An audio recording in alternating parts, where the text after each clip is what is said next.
190 million pound case का फैसला आज एक्सपेक्टेड था। जिस तरह की बातचीत हो रही थी on the media as well कि शायद आज सज़ा हो जाएगी या जो भी फैसला होगा वो सामने आ जाएगा, नहीं हुआ। तीसरी मर्तबा भी मौखर कर दिया गया है। आप समझ रहे हैं कि does it has anything to do with the table talk which is going on in between Pakistan Tehreek Insaf and the government? हकीकत तो अल्लाह जानते हैं ना, मगर बज़ाहिर ऐसा लगता है कि किसी वजह से जो है ना ये किसी मसलहत के तहत किया गया, किसी मसलहत के तहत ये तरीका का इख्तियार किया गया है। पहले 2 दफ़ा जो तरीका था कि जी कोर्ट जो है एक दिन पहले इन्फॉर्म कर रही है वकला को या अफ्रीकन को और कह रही है कि जी कल नहीं आना, कल हम फैसला नहीं करेंगे। इस दफ़ा वो खुद नहीं आया और कहा कि जी हम नहीं आते आप। तो ये कोई तरीका जो है ना वो तरीका कार तय होगा वैसे तो, अगर कोई कस्टडी में हो तो सुनाया भी जा सकता है। और एक तो उनमें से कस्टडी में नहीं थे, मगर दो लोगों का, 2 मुल्ज़मान के इकट्ठे ना आना ऐसा नहीं होता। हम लोगों को कभी 2 लोग 3 लोग अगर इकट्ठे कोई बात कहें और ना आना चाहें तो हम कहते हैं कि सर तुम लोग बाजमात बीमार हो गए हो या बाजमात तुम लोग गायब हो रहे हो, बहाना तो कोई ऐसा हो। अच्छा, बाजमात में से बदनीयती भी होती है? बाजमात में सब कुछ हो सकता है। चले ये वैसे मुझे बताइएगा, ये जो बाजमात बदनीयती है, मैं ही लफ्ज इस्तेमाल कर लेती हूँ, ये किसकी तरफ से है? मैंने बदनीयती नहीं, मैं कह रही हूँ मैं अपनी तरफ से इस्तेमाल कर रही हूँ बदनीयती है, मैं इसको ओन कर रही हूँ उस लफ्ज को। ये किसकी तरफ से है? नहीं, ये इसको आप देखिए, जो कुछ बाजमात हुआ है ना, ये दोनों फरीकैन की बज़ाहिर रजामंदी से नजर आता है। कोई ऐसी यानी तरीकाकार बताया होगा कि चलो फिर अच्छा ऐसे करते हैं। कुछ चीजें मुमकिन है तय होने से बाकी हो तो वो फिर उसमें कह देते हैं कि चलो फिर ऐसे करते हैं। आज का फिर जो ना बहाना ये होगा, तो आज का बहाना ये था, ताज़ा तरीन बहाना ये था। ताज़ा तरीन बहाना ये था, ठीक है। लेकिन कौसर काज़मी साहब वो कहा करते हैं कल करे सो आज कर, आज करे सो अब। वैसे होना तो ये चाहिए था, काफ़ी देर से ही डेडलॉक लगा हुआ है, मतलब राइट आफ्टर 2022। तो अब तो आप लोगों को मामला तय कर लेने चाहिए थे। जुडिशल कमीशन की उन्होंने एक शर्त रखी है 26 नवंबर पर, आप लोग उसके ऊपर कोई रिस्पॉन्स करने वाले हैं ऑप्टिमिस्टिकली? बिस्मिल्लाहिर्रहमानिर्रहीम, रब्बि सल्लि अला मोहम्मद व आले मोहम्मद।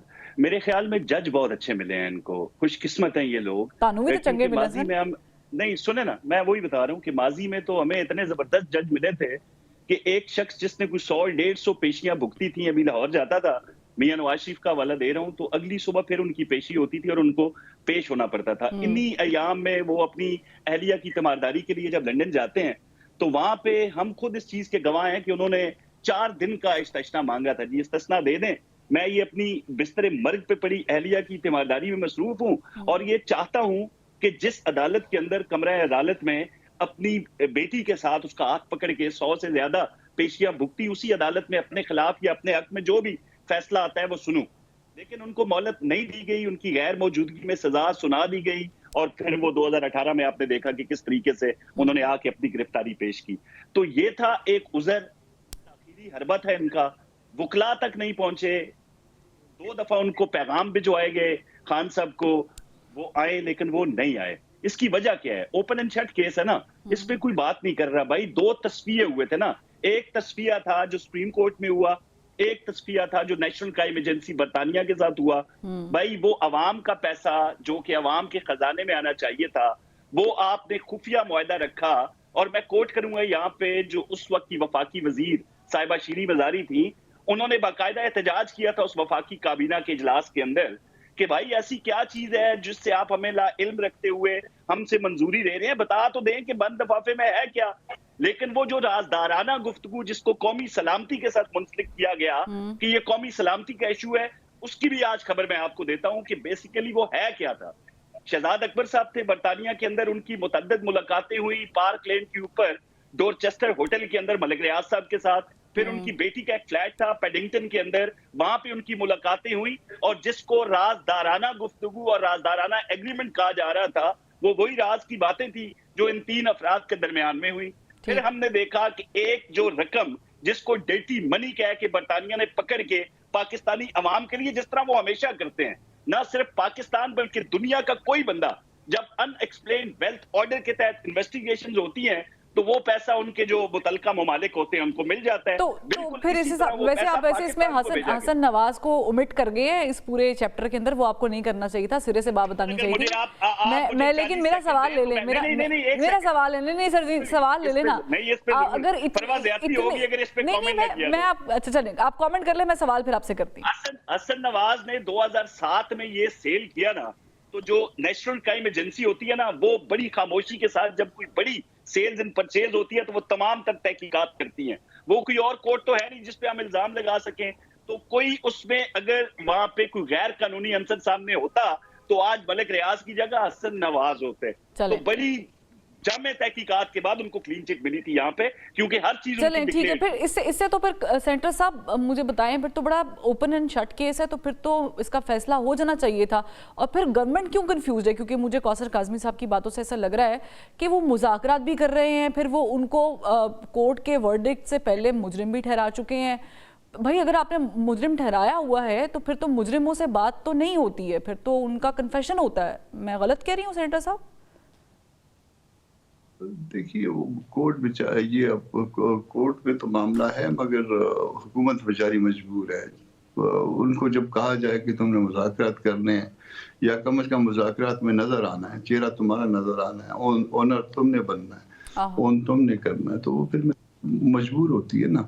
तो बात कहीं और तय होनी है। अगर तय हो गई, वो जो काज़मी साहब जो बातें कह रहे हैं उस वक्त स्क्रिप्ट कुछ और था, आज का स्क्रिप्ट कुछ और होगा। तो जो वक्त के हिसाब से स्क्रिप्ट होते हैं हर मामले में, मुझे नहीं पता कि वो केस बनता था, मुझे नहीं पता कि ये केस बनता है या नहीं बनता, मगर बनता वो है जो अल्टीमेटली जो ना वो आपने उनके मामले में देखा। जब मामला तो उनके ठीक हो गए तो फिर किस तरह से हुआ, जब अगर इनके मामला आज ठीक हो जाएंगे तो फिर भी आप देखेंगे कि फिर कुछ और तरह के नतायज आएंगे, और अगर ना ठीक हुए तो फिर नतायज जैसे होता है वैसे आएंगे। ये अब तो पाकिस्तानी अवाम को इसका आदी हो जाना चाहिए, उन नतायज का पता चल जाना चाहिए, और अगर कोई अदरवाइज नतायज निकलते हैं तो फिर भी उनको जान जाना चाहिए कि वो नतायज क्यों निकले। लेकिन सेनेटर साहब आपने ये बात करके ना, वैसे गवर्नमेंट की जो कमेटी है उसकी हैसियत एक, आप if you are familiar with that word, विचोला, जो रिश्ते कराते हैं या जो सालसी करते हैं बीच वाले, वो वाला ही आपने उनको टैग कर दिया है कि ये तो इनकी तो कोई हैसियत ही नहीं है, ये तो सिर्फ पैगाम लेकर आए और लेके जा रहे हैं। विचोले की फिर भी राय होती है। अच्छा ठीक है चले। लेकिन आप समझते हैं कौसर काज़मी साहब, मैं आपसे भी सवाल करती हूँ कि अगर इसके खिलाफ आ जाए, पहले मैं सेनेटर साहब से सवाल कर लेती हूँ, अगर इमरान खान साहब के खिलाफ एज एक्सपेक्टेड ये फैसला आ जाता है तो इसका कोई असर पड़ेगा जो मुज़ाकरात हो रहे हैं आपके? अगर फैसला आया तो मैं पहले सेनेटर साहब से इसका जवाब ले लूँ। जी जी। अगर फैसला आया तो और वो मुस्लिम लीग नून की तवक्कुआत के मुताबिक आया तो फिर जो है ना उसके बाद सारा कुछ पैक हो जाएगा। और अगर वो उनकी तवक्कुआत के मुताबिक आया तो फिर उसके बाद अगला स्क्रिप्ट के अगले जो उसमें जिस तरह से लिखा हुआ है उसी तरह से मामला चलेंगे, और एक के बाद एक वाक़यात होंगे। और उसके बाद तो शायद नून में कुछ दोस्तों ने अंदाज़ा किया हुआ है, इसलिए उन्होंने पहले से जो ना कोई रोना धोना तो शुरू किया हुआ है ना। अच्छा तो ठीक है, काश ये स्क्रिप्ट जो है वो हमारे हाथ लग जाए।